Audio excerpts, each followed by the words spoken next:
I have a set of questions here from School Leadership Briefing. And the first question is, the Khan Academy uses a unique system of teaching where most of the taking of information and concrete learning occurs outside the classroom. And inside the classroom, time is spent solving problems and other pursuits. Can you briefly explain how this works?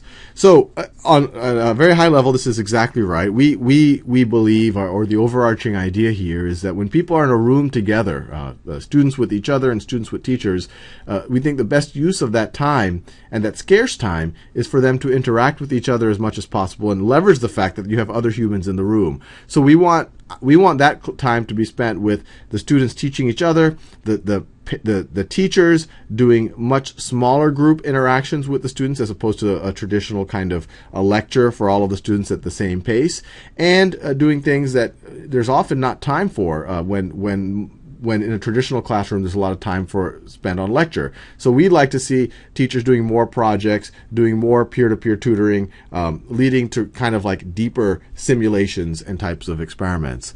In terms of how it works, the simple answer is the details. We're still learning what the best way to do it is. We've done pilots, and even in the pilots that we've been running, every teacher does it a different way, and we're trying to share best practices. But the general idea is exactly as this question phrased.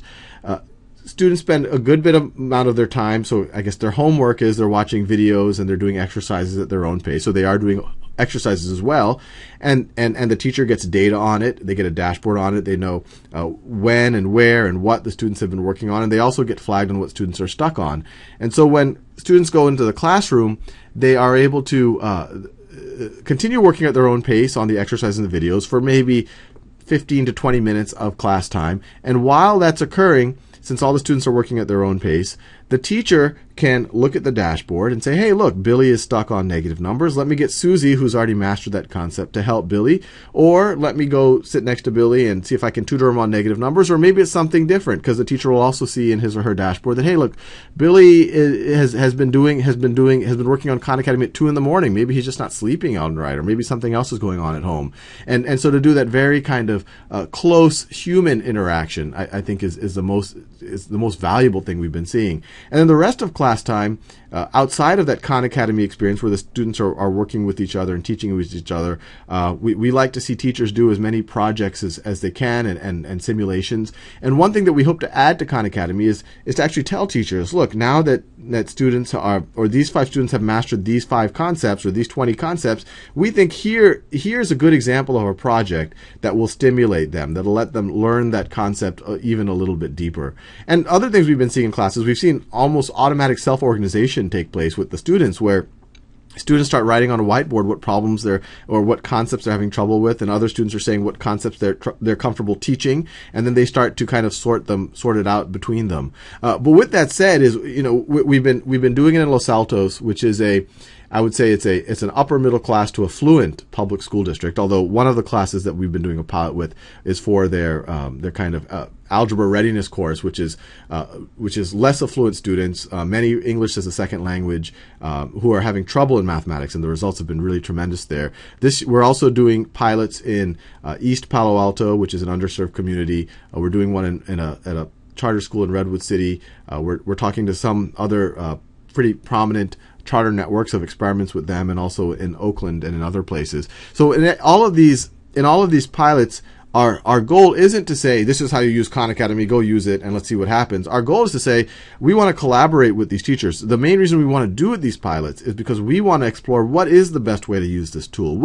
How can we best make class time as rich of an experience as possible, and how can we, with the teachers, the physical experience and the Khan Academy experience, make the overall learning experience as deep and as long-lasting as possible. Question number 2.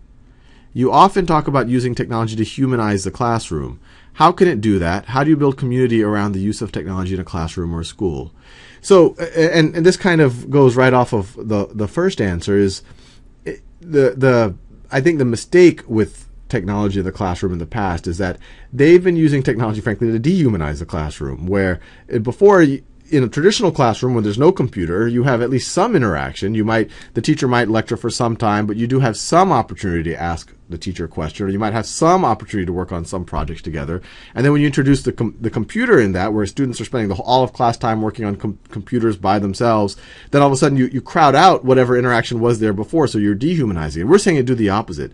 Let's take the computer, let's use the computer so that the teacher no longer has to give that one-pace-fits-all lecture, so that kids don't have to sit passively for an hour in math class or whatever class. We're going to have physics content, physics, chemistry, biology, and other topics.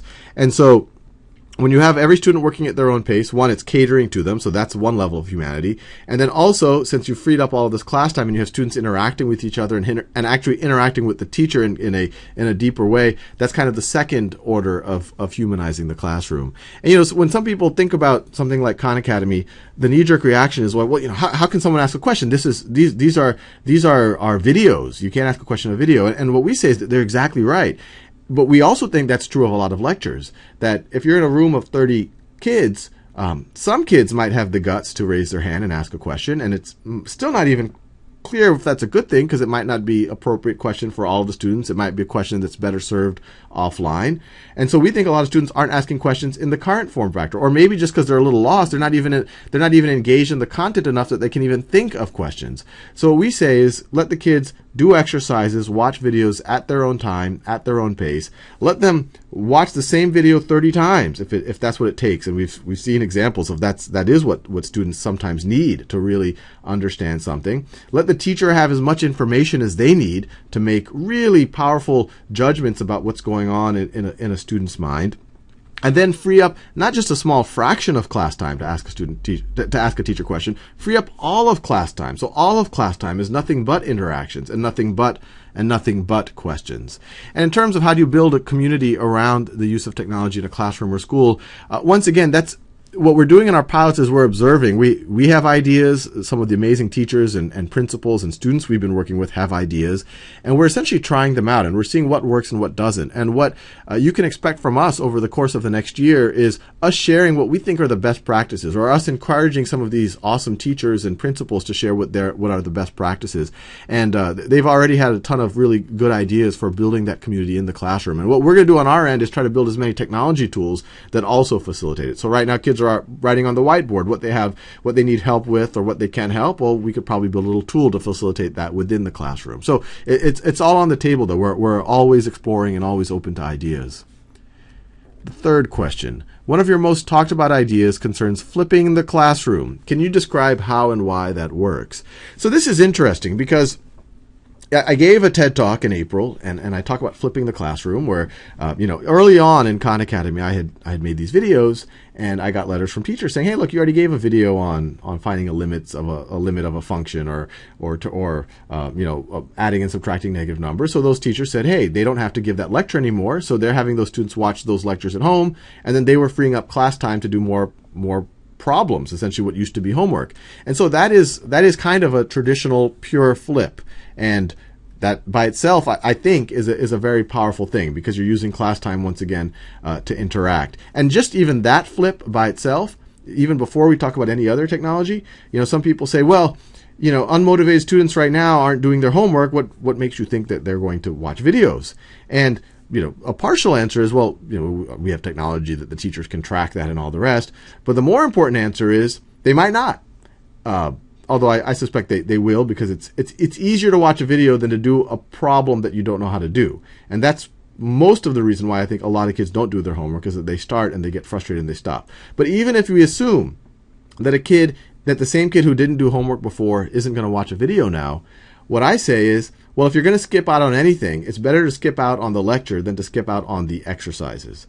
And so what happens is, with the flipped classroom, at least when you're in the room with the teacher, you're able to do exercises, you're able to do it with your help of your friends and whoever else is there, because the real way that you're learning things, the exercises are what really gets you to the next level.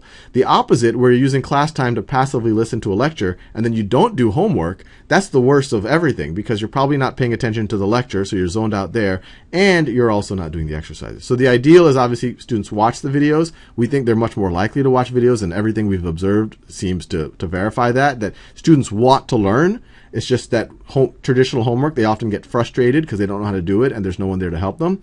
And so you can flip it that way. But with all of that said, we want to be clear that we're not just about flipping the classroom anymore. I kind of mentioned the word halfway into my TED Talk, and I think the media and the press love a kind of a very simple word like flip the classroom and homework in school and schoolwork at home and all of that type of thing. We're not actually saying that this is the 100% ideal. What we're saying is 100% ideal is doing everything to allow every student to work at their own pace, at their own time, for every student to master concepts so that they don't have gaps in their knowledge, so they don't move on with just C level of understanding or a B level of understanding, and to humanize the classroom as much as possible. The flip is the start to do this, but we think you can go even further if you have self-paced exercises and you have feedback and you have dashboards for teachers. So I want to make it very clear.